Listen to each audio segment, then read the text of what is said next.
All right, welcome everybody to Curse of the Dead Gods. Now, this is an action roguelite. Good job, Justice. You got this. You have one job as a YouTuber: to play video games, and then words is like an afterthought. We don't worry about that. Now, I've been following this game for a while, and it looks like so much fun, so I ended up getting it. And then I have started just a little bit, apparently 15% global progression, but I am still absolutely terrible at the game. So we're going to be starting a brand new save file, and we're going to do a series on this game, and I think it'll be a lot of fun.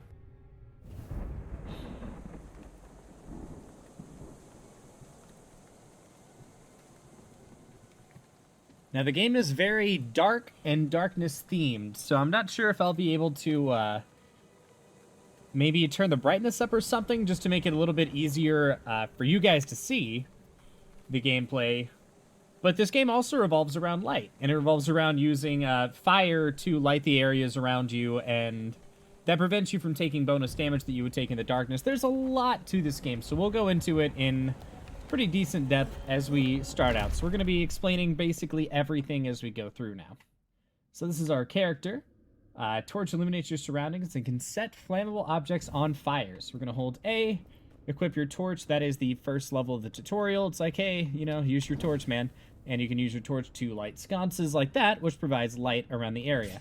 Now, when you have your weapon out, you don't provide light, which means you're producing, or you're taking more damage because you're in darkness. Now, I believe there's only one route for us to go here, so let's do it. Straight into the Jaguar Temple.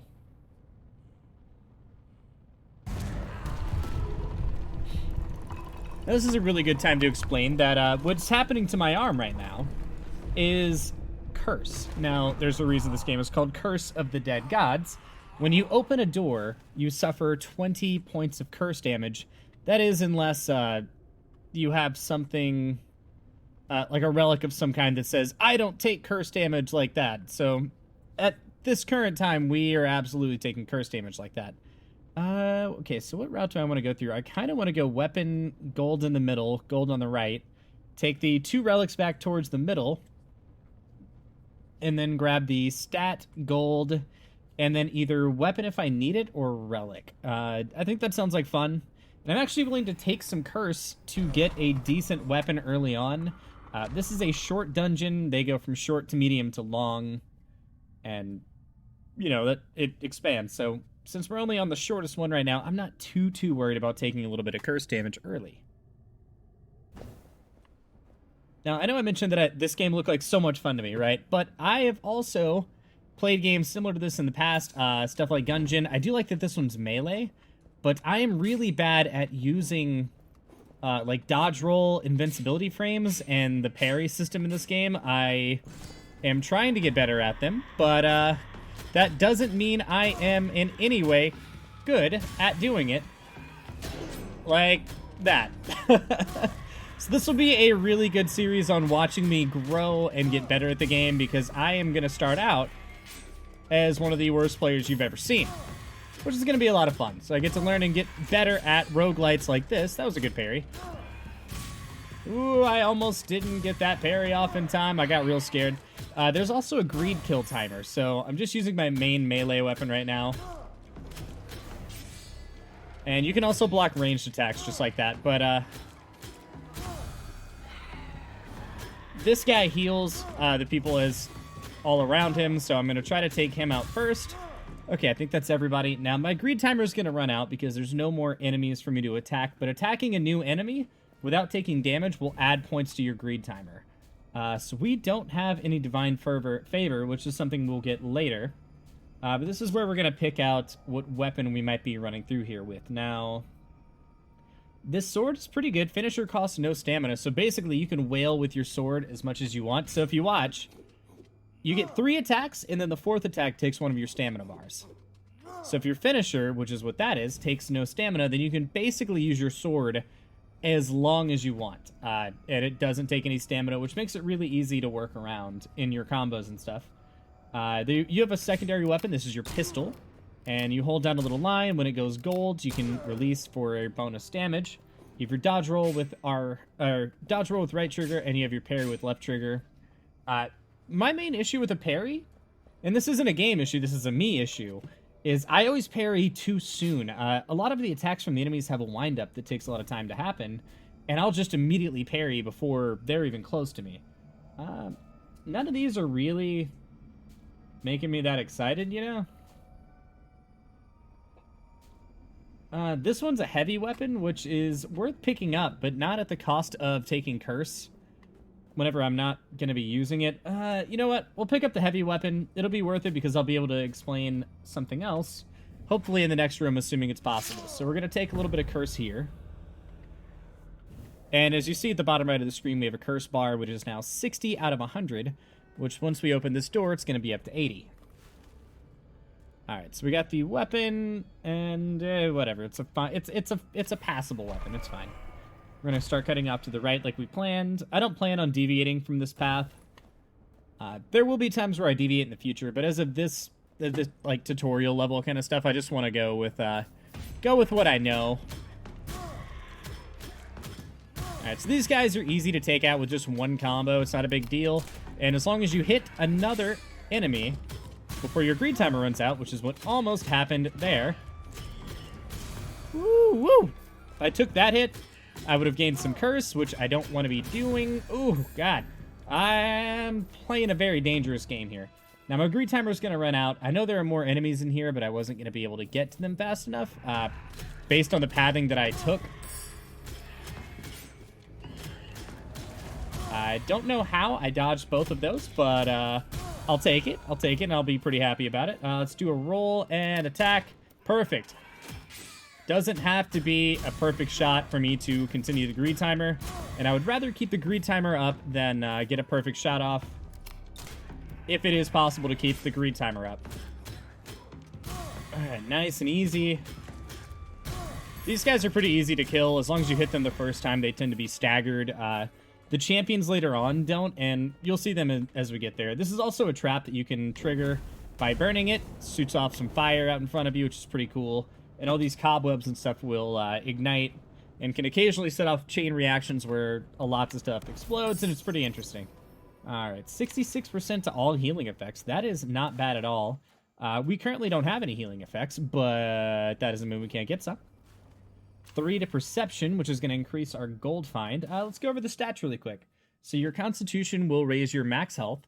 Your Dexterity, so the Constitution is the red one at the top left.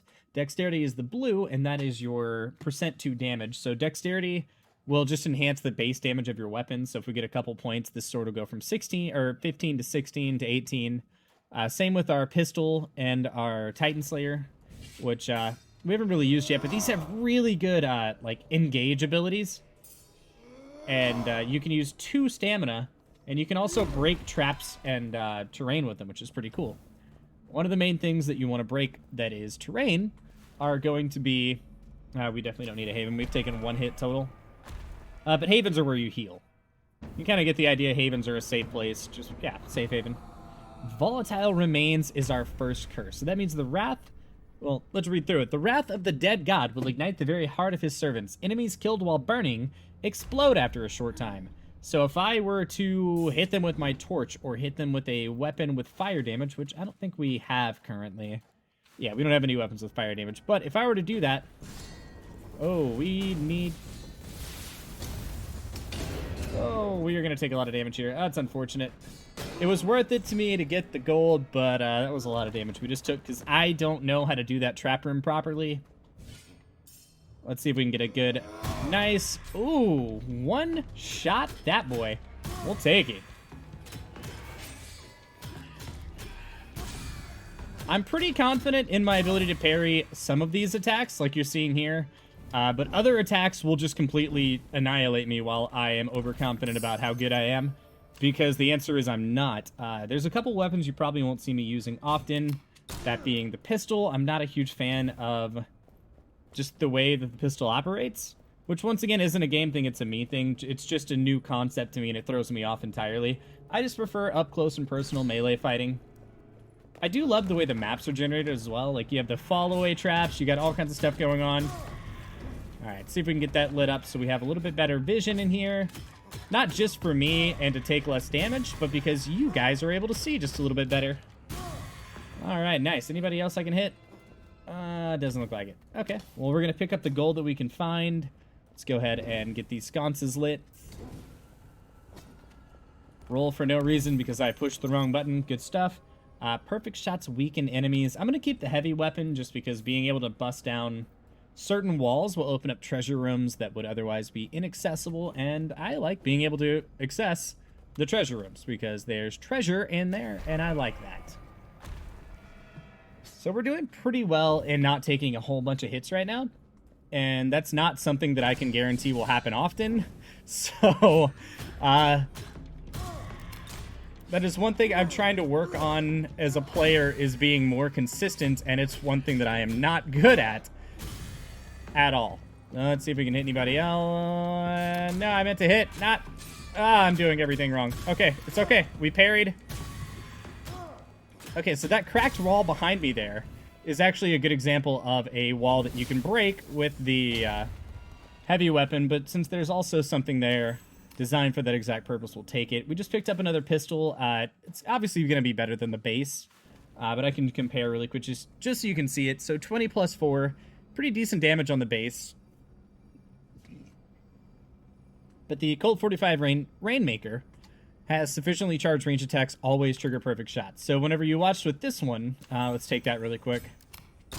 If I charge it too long, it goes to white, and then it just does a kind of weak shot. If I take it back to this one, I can hold it as long as I want, and it will still give me a charge shot afterwards.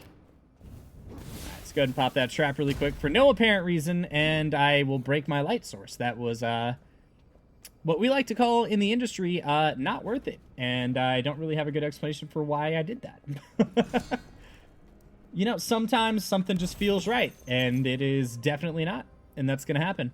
I'm going to hold on to the heavy weapon right now just because I'm not going to make much use of my two-handed weapons anyway. What you might notice is that traps disappear whenever the light's not touching them, so we can walk in with our sword out, no trap visible, pull our torch, all of a sudden the trap is visible. So that's something to keep in mind.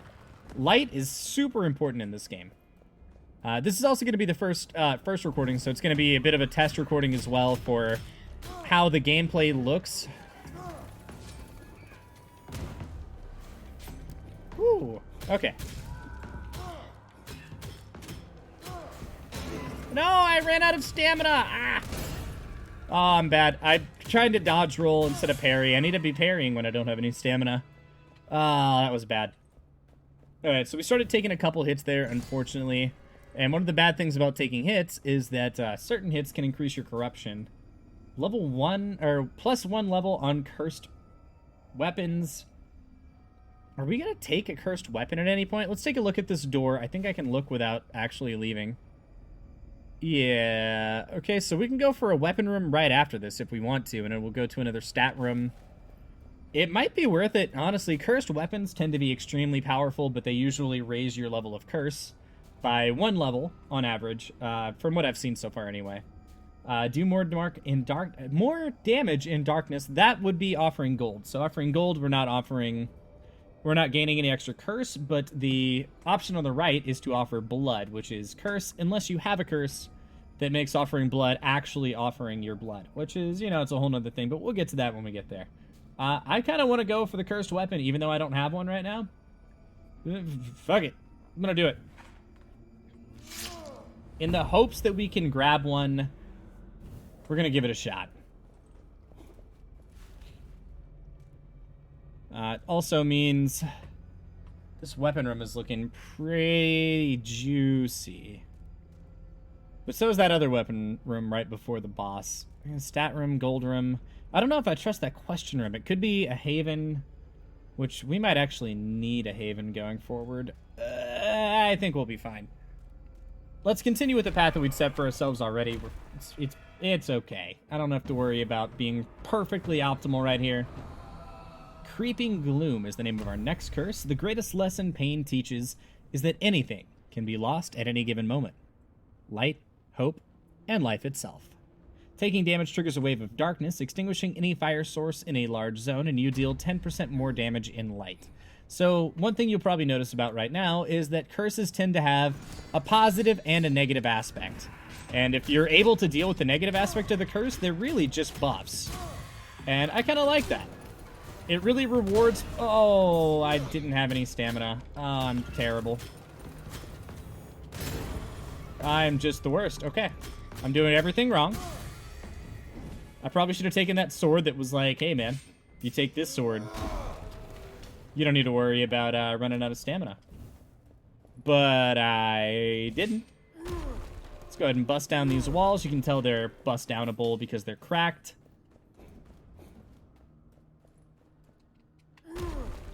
More over here. Let's grab that. Oh, no! Why did I do that? Yeah, we're gonna need the Haven, I think. Oh, man. I'm the worst. I just get a little bit overconfident sometimes, you know?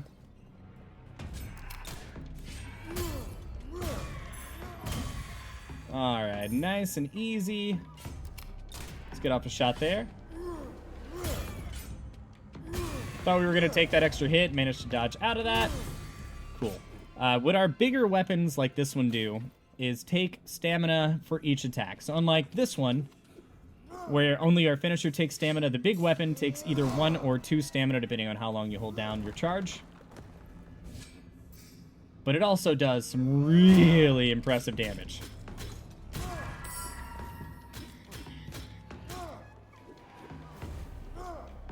Alright, let's get some stamina back up, which is something I need to get better at doing. Ooh, roll out of that. Nice. Anybody else coming around? No, looks like we're good. Let's see what we dropped. Minus 10% to gold offering cost. That's actually pretty good, because it might mean that we can offer gold for the top thing. 6% base damage per 1,000 gold being carried. I mean, what does that cost us? 1,800? So we wouldn't have 1,000 gold left to our name. Heal 10% of gold offering amount. Plus 6 to Constitution. Currently, I don't think any of our weapons really scale with anything other than the base damage, which scales with Dex. But you will get weapons later on that are like, for every 1% of a certain stat, like Dexterity or Constitution, you gain more base damage. I'm going to say... there's really just not the greatest option here, huh?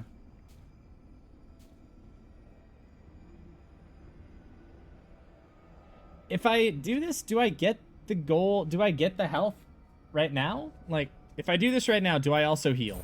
We were at 480. No, we did not heal at all. Okay, well, that's worth knowing. So, you know, we learned something new. It's fine. We're going to go ahead and go to the Haven because I have taken way too much damage, and it's probably just worth me healing up a little bit. Go ahead and burn through our stamina. There's no enemies in Haven areas. So we are back up to full HP, but we've also taken enough curse to grab another curse when we open this door. So let's go to the stat room. We'll grab the last weapon and then head into the boss. Alright, what is our third curse? Auric Malediction. Gold impregnating skin and bones. Lose as much gold as you take damage. Health loss is reduced by 25%. So we're going to lose less health overall now. So that's not a terrible thing, you know? As long as we balance everything just a little bit, I think we'll be just fine.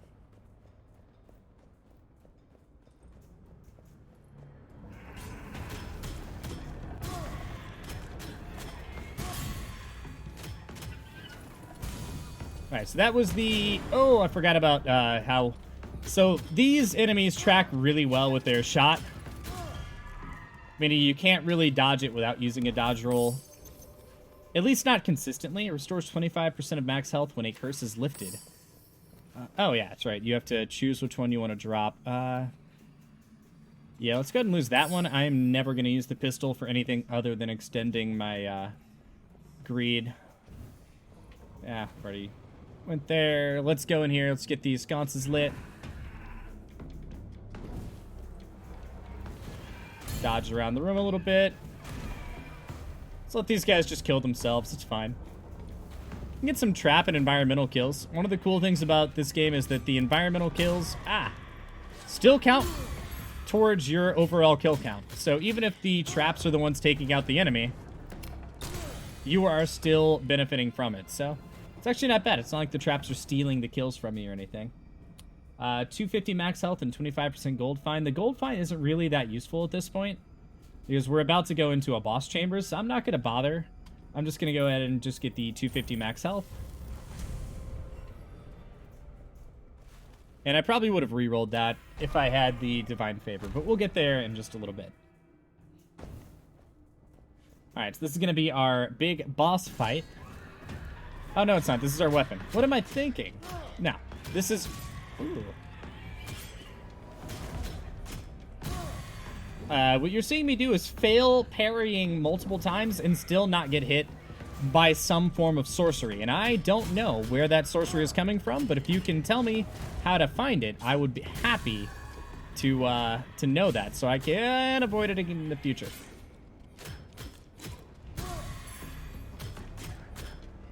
Alright, these guys... Oh, no. Yeah, that was our curse taking place right there. Anytime we take damage, we immediately douse any lights that are nearby.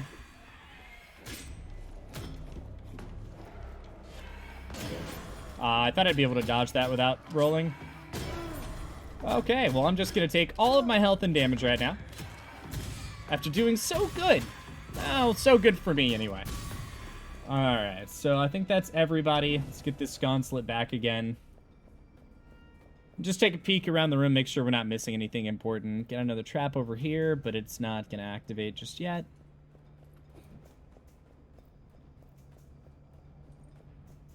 Okay, yeah, that's everything. And another cool thing our big weapon can do is, for whatever reason, just knock down pillars. Just why not? Wasn't this supposed to be a weapon room? Oh yeah, let's go ahead and grab the weapon before we leave. Probably a smart plan. A cursed weapon, and it's a claw. Alright, so we're going to take that 100% of the time. Claw weapons attack extremely fast. They don't have the highest base damage, but their combos are so quick that they are so much fun to play around with. I feel like an actual badass whenever I'm playing with these. So we're going to go ahead and grab the extra curse for that. I don't even care. 100% worth it in my eyes. And I'm pretty sure we're going to be able to make it through this one now. This boss isn't that hard to face. I do tend to take damage that I shouldn't against him, but it's doable. So Deadly Obsession is our new curse. You are most deadly when you are near your final breath. Keep your enemies in sight. They will feed your resolve. Max stamina is reduced by 1. Killing an enemy with any weapon restores 2 stamina points instead of 1. Well, that is the absolute worst thing we could have picked up right now. Other than the final curse, but we'll get to there when we get there. Not having an extra stamina for a boss fight is just truly unfortunate. Alright, I'm not going to hit him anymore. I want to refill my stamina since we don't have very much to work with. And just get some good attacks off on him when we can. Luckily, our single combo pretty much wipes out the jaguars that he spawns. And our parry actually restores the stamina, which is really cool.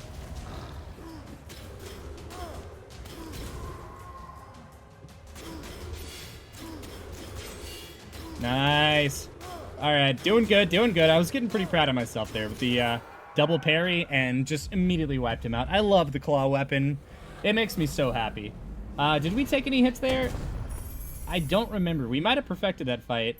I'm going to choose to remember that I perfected that fight until I go back and edit and find out that I did not. But until then, totally beat it. No damage taken. I'm a boss. Oh, wait, we still have full HP. Yeah, we did get through it with no hits. So we perfected 2 rooms without taking any damage, which is... We'll just put it this way. I have only played this game maybe a couple hours total, and that is an achievement for me. But we will take it. And yeah, this has been a lot of fun. I am enjoying the hell out of this game. Just something light and easy. I really dig the roguelite aspect where every map is different. Now, let's go into the blessings. So after you complete a run, you're brought back to this central chamber area where you started out. And then you have available to you some blessings you can take based on how many crystal skulls you were able to pick up. Are they called crystal skulls? I actually don't know what the name of the currency is in this game, but you can grab traps, deal 100% more damage to enemies, which I think is the first thing I picked up last time. You can also grab, and this is the one I want to be saving up for, successful parries restore stamina, pretty good. Also, this one, killing multiple enemies within 1 second within a 1-second window, activates Fury with 50% more damage for 6 seconds, which is just really cool. A lot of these are really interesting. Raising your corruption threshold so you get cursed less often. And you can only have 2 of them now since I've unlocked, since I beat the first area immediately. But there's also Divine Favor, which I'm going to put 2 points into immediately. Divine Favor allows you to re-roll items in basically any of the shops. Any of the shops for weapons, or any of the stats rooms or anything. Anywhere where you're kind of looking at like 3 options and you have to choose which one you want. You can use a Divine Favor to re-roll that for something that you would prefer to have. So I'm going to go ahead and end this episode here.